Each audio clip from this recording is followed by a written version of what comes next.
Welcome to Re-Review, where we watch movies from our past with a perspective from today. Your hosts are Matt, Bobby, and Austin, and we love the films from our youth, so we're taking a look back to see if they still hold up. This is a very special month for us. We are celebrating all that is Nic Cage. We have each selected one Nic Cage movie for us to watch, with a fourth film that we're going to let fate hand to us. Each film we're taking a look at must be at least 10 years old, and Nic Cage has to be the lead in the film. And when we get to that fourth one, there's over 30 films that we're going to put into a randomizer, and we'll see what gets handed to us.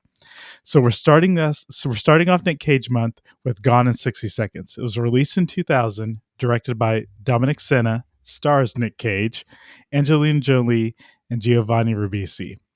You know, this movie tells the story of a retired car thief that has to get back into some shenanigans. Now, this is a fair warning. We're spoiling a 22-year-old movie, so if you haven't seen it, we will be revealing key plot points. Bobby has kicked off Nic Cage month with this movie, so let's talk about it. Why'd you choose this one, Bobby? I thought it was going to be a lot of fun. They steal 50 cars in this movie, plus maybe a few others, and I'm still not exactly sure how they did it or how they steal cars, but I mean, I thought the movie was fun and paced well, and I mean, and as far as Nic Cage goes, it's kind of like I don't maybe prime Nic Cage. Can I say prime Nic Cage? I don't know. I thought you were going to say quintessential, like the penultimate Nic Cage. That's good too. You know, it's definitely like one of the Nic Cage movies on the list, that one of the ones that I first thought of. And it was a big movie when it came out. It was like one of the big summer movies, and I believe, if I'm not mistaken, I did see it in the theater.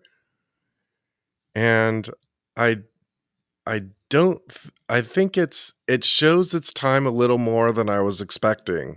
You mean the age of the film? Yeah, like I mean, basically like the opening credits and some of the coloring and that coloring. some of the styling, I think, kind of showed its age a little bit. Yeah, that coloring was hard. That was I mean, it definitely felt like we were on the. I mean, I don't know if it's the edge. I can't even say it's the edge. It's the year 2000, but it super felt like it was 1997 watching that movie. Yeah, there's a lot. There's like the sepia tone, and there was the green, and so it's definitely like a more stylized look than you might see today, I think, but maybe not for the better. Yeah, I think I mentioned it felt like a little bit of a broke Matrix. Yeah, just in terms of looking at it. Between the Matrix and Brother, Where Art Thou? That's what I was thinking. Like it was very much. Oh yeah, it was very much like that age when they discovered digital timing. Like after, because it was very much in like the music video world during the 90s, and then they started integrating it into the movies. And for whatever reason, during this time period, they were just like, we're just sticking with one color. Like that's it. We're not like going in and dynamically adjusting it. We're just going all in on a color for this scene. Like I wouldn't be surprised. This is where like the trope of like, you know, anything that takes place in Mexico is like yellow, orange. Like it's probably where it came from. Oh, it totally nailed that. That's so spot on. I think what I do want to do, let's focus on the hero that we want to discuss. Let's talk about Memphis Reigns. Let's talk about Nic Cage in this film. You know, Matt, I know for me, it's been a very long time since I've watched this. What was your takeaway seeing Nic Cage in this movie in such a long time? It's funny because I think that Nic Cage as an actor has gone through phases, very specific phases, and not any that I necessarily was like bad or anything like that. But you can almost, looking at like a performance, you can tell the time period of Nic Cage. And I do think that like, you know, what was being said earlier about, I think this is kind of like the prime Nic Cage in the sense of his, I don't know, normalcy, I guess you could call it. Like this movie, watching this movie and knowing it's Nic Cage, like this is probably a very mundane Nic Cage compared to what I think of now as Nic Cage, an actor, or even Nic Cage when he first kind of started. He was kind of eccentric, and like to me, he came off as much more awkward in this movie than what I think of as Nic Cage. He didn't do anything crazy. I don't think he really, I mean, he shouted in anger, but he didn't do like the going berserk that I'm kind of used to, or making those weird, crazy sounds he makes. You know, like I'm thinking like Face Off, and even like this. I don't even know if I'd call it the scream, but the weird yell he makes when he's like on fire in Kick Ass. And like the like woos kind of thing. Yeah, it's that sound. Like it's very much what I associate with Nic Cage now. So seeing him in this role, it's like the Nic Cage light in a way, but it's very much what Nic Cage was during this time period, from like The Rock to about now. I think this is probably about when that prime Nic Cage kind of took place. You're right, because there were a lot of I guess I feel like just really big movies that he had this vibe in, and you nailed it, because there was an element of me going, I'm not surprised by what's happening right now because this feels very, very familiar. Yeah, totally. For sure. I mean, there's definitely like a familiar vibe to it, but I mean, there's something kind of endearing about it also. I mean, like I enjoyed watching it. I wasn't thinking like, oh, this is like parody or anything. I thought it fit within what the idea that it was presenting, and I think that it kind of seems like, okay, like once they cast Nic Cage, it's like, okay, like this is the story we're going to tell, and this is how it's going to be, and this is what's going to happen, and I think it worked. Well, I feel like this is a little bit of the discovery that we're going to be doing, because we're talking about Nic Cage. How do we feel about Memphis Reigns? Did we forget about Memphis and it was just Nic Cage the whole time? Because I might have fallen guilty to that. I mean, that's an argument you can make about most actors, I think, where, they're not really, creating or crafting a character. I think that the only thing you could really say about his character in this is just his love for cars, I suppose. And for all I know, that could be Nic Cage too, right? He might very well have it. I know he's really into comic books, but yeah, I guess that's kind of the problem with this time period. Is if I compare this to, Con Air or The Rock, I feel like those are very distinctive characters that he formed. And the Southern draw that he had in Con Air was not great, and it was kind of distracting at times. But I kind of got his character right. They very much crafted his character through, the fact that he, went through Green Beret training, and he did, end up in jail, protecting his wife and everything, and all this stuff. And it very much kind of defined his character, like his dedication to his friend. He refused to leave him behind, so it very much defined his character. And even in The Rock, he's supposed to be this nerdy, chemical scientist or whatever. And they kind of, up until at least I'd say the third act, kept up with that. And for the most part, it drove his character. In this one, I didn't feel it as much. And I couldn't help compare this to the Fast and the Furious franchise in a way, because I feel like they were trying to very much go for that family vibe that kind of got popularized because of the Fast movies. I don't know. I just didn't feel like him with the older characters, I think was fine, but with the newer characters introduced, it made it kind of awkward and didn't want to line up. And as a result, I don't think he had anything to play off of.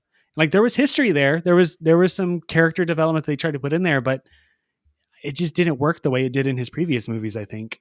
You're right. Kind of the tie-in with the older crew, the crew he used to work with, there was definitely a feeling of semblance there, but I feel like the ensemble nature of the movie maybe didn't hit as well. How did you feel about that, Bobby? Because there's elements I was thinking, were they trying to do an Ocean's 11 thing? Oh man, you brought it up.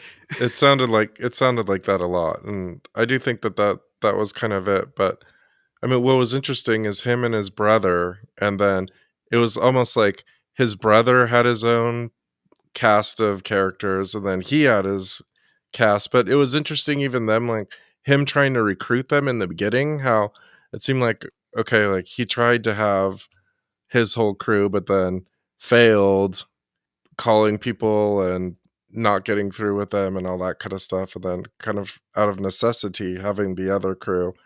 But it just seemed like it was just a plot point for conflict. Oh man, see, did you like his brother? No. Oh, Matt gave a who. You can't see this, listener, but Matt was shaking his head vehemently. Tell us how you felt about Giovanni Ribisi. I didn't actually. I didn't like his. Yeah, I think Matt and I agree. Yeah. I mean, he's definitely so the scene I'm thinking about right now is when he goes to his house and he's trying to cook him food, and it's clear that he's not like domesticated, right? Like he doesn't know how to cook. Like he burns the toast. He lets his kitchen on fire. It's kind of like telling you, like, look, like this guy is not able to take care of himself, and he requires somebody like his older brother to come in and take care of him and take over. And But that did give us the most amazing scene of watching Nic Cage put out a fire with baking soda with ease, with such a effortless motion to do it. I loved it. yeah, it was pretty convenient that the baking soda was just sitting right next to the stove right at that Say, point. don't we all have baking soda? No, baking soda next to the stove. Anyways, Matt, you're looking at that character, Kip Raines, and obviously it was the driving point of the movie. You don't need to get the cars if you don't have a brother who's about to get crushed by a car smashing machine. I could kind of agree with you. I don't know that I really loved what he did. I think my biggest problem with the character of Kip more than anything else is, honestly speaking, I couldn't really get a pulse on his character for a good chunk of the movie.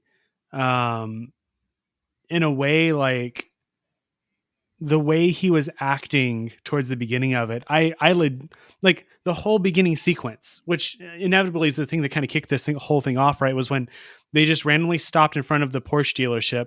He just geeks out, throws a brick, and steals the car. Like, you could have told me that his character was supposed to be on meth or something at that time, and that's the reason why he was doing this incredibly stupid thing. Uh-huh. And even the way he's reacting to it, and the way he reacted to his quote unquote family, that he was there with or whatever, he just seemed incredibly belligerent during that scene. And that, did carry through somewhat for a portion of the movie afterwards. But like, I just couldn't get a pulse on like where his character was supposed to be. Like, you could have easily said his character had some sort of like, mental, handicap or something like that. And that was the cause of, his instability or something like that, or I don't know, anything. And it would have made a little bit more sense. But as far as I can tell, he just wasn't, all there, I guess. Even story wise, you could have had it so that and maybe they even played to this a little bit, where he was jealous of Memphis, right? That he was always. Mm-hmm. Mm-hmm. Yeah, I mean, it wasn't the implication was that he wanted to be his older brother. It seemed like he followed in his footsteps. That would have been great. I just feel like they didn't really follow through with the promise. They didn't really, and maybe it was just because there was already. I mean, Bobby, you said it was well paced. I was about halfway through, and I was like, wow, is this thing not over with yet? Like, this is not, for something called Gone in 60 Seconds. I was watching the clock, man. Yeah, I'm not gonna lie, I'm feeling that with you. It was dragging for me. And when you called out, how much longer do we have? And Bobby mentioned that we're still 40 plus minutes to go. This is a long movie. This 2 hours feels like 3. I guess that's kind of the weird thing. And bringing up, the fact that there was an actor in this that was in Ocean's 11, I immediately thought of it because it is the heist. It does have a crew. And I think it came out the year after this, 2001, if I remember correctly. Oh, did it? So, it's in that same time frame. It's, very much in the back of my head while I was watching it. It's like the crew gathering wasn't very organic. The problems between Memphis and Kip wasn't nearly as well defined as it was for some of the interpersonal relationships in, just thinking about Matt Damon's character in Ocean. I know we're no longer talking about Nic Cage movie now, but you think about his character very much was in the shadow of his father, who was this amazing thief that, basically, for the most part got on the job, where like, George Clooney's character had to test him. I don't think he tested anyone else, but he had to test him to make sure that he was up to it because his father was so great. But you saw that throughout the movie where he's constantly trying to prove himself, prove that he wasn't the kid, and I didn't really get that with Kip's character in this. I feel like you probably could have made his character and his relationship with Memphis a little bit better had they played a little bit more into it. And they did try. I just think they really needed to flush that out more. But again, I'm sitting here counting the ticks on the clock, and they would have done that. It probably would have made it worse. So, I mean, I think with that, thinking about the timing and the pacing and probably what may or may not have helped, I kind of want to talk about the good guy, bad guys. depending on who you're rooting for here, Delroy Lindo's Detective Roland Castlebeck, and Timothy Oliphant as Detective Drykoff. I don't even think I remember hearing his name. What was up with them, and especially Timothy? Did we get like a slipping in and out of some kind of Southern accent? Even though this movie, as we all will put in quotes, took place in LA, quote unquote, right? Mm-hmm. Yeah, no, I constantly it was bothering me on a number of fronts. One, you know, uh, maybe this is just maybe I'm not around the police force enough and detectives enough, but all detectives I've seen usually wear like suits to the job. But for whatever reason, in this time period, all these cops were wearing like leather jackets, and you would never know they were cops. I don't even know if they ever flashed a badge at any point. Yeah. Like it was almost like I was watching like The Wire or something, or The Shield. Like these guys weren't really cops, and they didn't act like cops. And it maybe it was just the time period. Maybe I need to go back and watch some 2000s movies to see how they portray cops and detectives specifically. But they never felt like it. And Timothy's character, I don't know what they were doing with that. And you're right. I don't remember them actually ever saying his name. So they could have put any name in that credit and it would have been okay. Yeah, no, those two bothered me quite a bit. And honestly, I don't know if they were even really that needed. If you really, like, I'm keep going really back to Ocean's 11. Yeah, it could have been generic police force number one, and they're just trying to avoid them. They didn't even really need to do that from my point of view. I think that, you get, oh my God, why am I so bad with his name? Eccleston, Doctor Who. I'm not going to say he was a great villain, but he's an interesting actor. You could have delved a little bit deeper into it, very much like it was in Ocean's 11. There were no cops in that movie. You don't need to have cops in a movie like this. And they just felt so out of place. Okay, so maybe this is what we're getting at, and Bobby, I don't know if you felt the same way. Did they maybe spread this out too thin with how many people were involved? We have Angelina Jolie in this movie, and I realized at some point, I was like, wow, I haven't seen her in a while. I thought the exact same thing, because I remember thinking in my head, like, oh, I thought she was in this movie more than she actually was in it, because there was like big chunks where she wasn't in it at all. And yeah, I mean, I thought it was pretty strange to kind of, look at it and going, wait, we just got introduced to her character. Then they go through this whole sweeping scene. We have the scene where Detective Roland comes into the chop shop and they have the car that they stole with the drugs in the back and they're trying to protect it. And I was like, wait, why isn't she around yet? Because she was already introduced as being part of the crew at that point. I liked Angelina Jolie and I liked her character. It just felt like she was very token. Like, it felt like she was only there to serve Nic Cage's character, as like to say like, okay, he had a romantic backstory that he left her, and then she's swooning after him, and which we were told while they're heisting a car, and yes, it had to be told to us because none of us would actually ever believe her and Nic Cage. Okay, I should give him more credit than that. Come on. And so because she was basically the only woman in the movie besides like moms and older wives and stuff, she just felt very token, and I wish this movie was a little bit more diverse in terms of like having more interesting female characters in it. I think that would have served the movie better in my mind. Are you guys car guys at all? Because I mean, this is probably the Fast and the Furious point. You're telling me they're boosting 50 cars. They had a lot of names that they referenced, and I feel like if you're, even if a small part of you really loves these vehicles, I kind of wanted a little bit more emphasis on the car. Now I know that probably would have made it a 4-hour film, but the focus on Eleanor, that was a Shelby Mustang. And we saw a lot of other Mustang. Flashy cars, but we never. I feel like for being the thieves they were and for the cars they were getting, I kind of wanted a little bit more car action. Yeah, so there's the list online of all 50 cars, and there are some pretty amazing cars. Like there's the James Bond Aston Martin DB7. Did we see that? I don't even recall seeing it at all. There's a bunch of Cadillacs. There's some Bentleys, which I don't remember seeing at all, like a Bentley Continental. Didn't see it at all. There was another Aston Martin. There's a Chevy Bel Air convertible, which I don't remember seeing. So should we be challenging the name of this film only because it was a heist that still took place over a 24-hour period, or at least one evening? But this list is like in a lot of ways, like the holy grail of cars. There's Lamborghinis, Lexuses, Lincolns, Mercedes. Of course, they talked a lot about the Mercedes. There's a Pontiac GTO.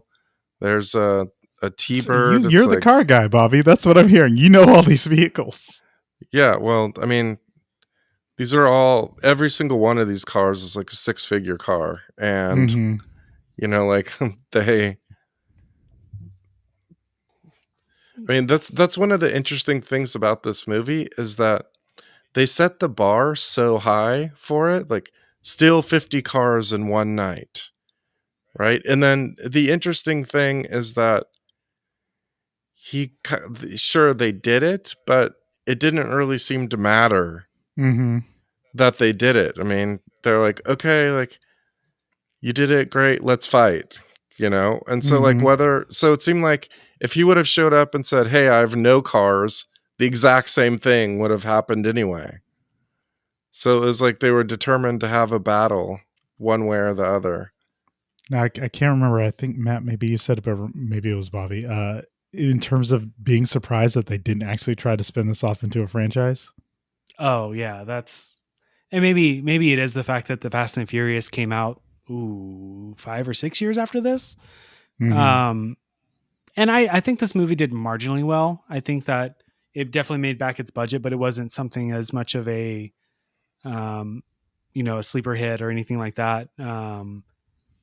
I am surprised that it didn't become something a little bit more, especially when you have the crew. I mean, I'm going to keep going back to Ocean's 11. We got like 4 movies out of that and a remake or a spinoff or something. And we only got one of these. And like, I know this one was originally based off of, and I'm sure very loosely based off of a movie back in the 60s. But at the same time, it is a little bit surprising. This is basically a remake of a movie from the 70s. No, 70s. There we go. It was a Roger Corman produced movie called Gone in 60 Seconds. And the tagline is South American drug lord pays Pace, I guess that's the name of that character in that movie, to steal 48 cars for him, with all but one in the bag. Thereby the police participate a desperate car chase against Pace and his Eleanor across Southern California. Oh, so they just wanted to up it by 2 cars for this one. I am interested in watching that old film. I'm not going to lie. I do want to ask a couple things. First, the comedy aspect. There was comedy? Well, okay, that's why I wanted to bring it up, and I think it could be a very quick thing here, but jokes weren't that great, were they? I mean, it didn't help that they seemed to fall on very specific characters, and they were saying lines that I feel like probably modern actors of that particular type probably would turn it down for said reason. There was a lot of stereotyping, you would say. There was a lot of stereotyping in this movie, and it, sometimes it can work if you get the right actor with the right script. And even if they ignore the script and they do their own thing or whatever, it can sometimes work almost to a annoyingly good aspect. The fact that, sometimes they can actually transcend the rest of the characters because like they're ad-libbing everything. Right. But it just didn't work. And like, it was so painful. Like I think I started reading the script during parts of it or whatever. I would like to go back and actually check out some of those lines to see what was in the script and what was potentially just made up on the spot. Because if that was made up on the spot or in the script, it felt both ways. Like it was just painful. And it seemed to fall on the one character. I cannot remember his name for the life of me, but the character that was on Kip's crew, it just almost always fell on him to be the comedy relief in this. And it just never worked. Yeah. It's one of those weird things where, and maybe this is, again, with time, things change. Your feelings change about stuff, but felt the comedy hurt a bit. I do want to switch it over to what was an emphasis in the film. Let's talk about the action, because we had gunfights, we had car chases. Bobby, did you feel they delivered on that stuff? Yeah, I mean, there was a lot of it. I mean, there was probably, I mean, in terms of like the whole like steal 50 cars in one night, there was a lot of other stuff going on as well. You know, they had to deal with Master P's group, who was mad Yeah, how can we that not they mention were, Master P? yeah, Master P. They were mad about Master P was mad about them going on his territory, and that was a whole like side story kind of thing. And then there's just a lot of like shenanigans trying to get things going that were outside of like the actual stealing cars and stuff. So there was a lot to it. Were you happy with the big Eleanor chase scene and the ripping around LA in quotes once again? no traffic LA. Right, yeah, that was the interesting thing. And I mean, like, there was one scene where you can kind of see down the street and it did look like it was like blocked off. Like you could see like the production blocking the street off, like way down the way over there, because that street was completely empty. And I mean, yeah, I mean, logistically, this movie is difficult. I mean, I did think it was pretty fun, Mm-hmm. but I mean, yeah, like just trying to drive around LA to hit 50 spots and not do anything Mm-hmm. is like impossible to do in one night. All right. Should his character have been let go at the end? Should he get his broken Shelby to drive off in the sunset? He's gonna get another one, so he kind of got his Shelby. But I mean, really, like, for all the things he did for driving against, you know, like, he kind of got let off pretty easy in the end there. What did you guys This think is about the why very end? we're saying Netflix, bring it back. Bring Nic Cage back. Get a Shelby. We're going for round 2 of this movie. No one's biting on that. That's fine. Matt, it's been a long time since you watched this. Tell us how you feel. Are you telling people to watch Gone in 60 Seconds? To be honest, as a Nic Cage movie, no. And as a car heist movie, no. I think there are better in both categories. How dare you, sir? We are just starting Nic Cage month. How dare you, Bobby? There are others. There are others. There is another. There's another. Bobby, you telling people to watch Gone in 60 Seconds? Yes, watch it. Oh, that's perfect. That was the emphasis was there. Good cars, good action, fun Nic Cage. Okay, let's ride. It's good stuff. It's for those moments that we cherish Nic Cage. Realistic answer for me, yeah, probably watch something else. From the Nic Cage answer, I mean, you're lining it up. If you're here to watch Nic Cage movies, this one's you're putting in the VHS, because that's what was happening back then. But it does hurt a lot in a lot of places. So with that said, as always, thank you so much for listening. And y'all ready to play Pin the Tail on the Donkey?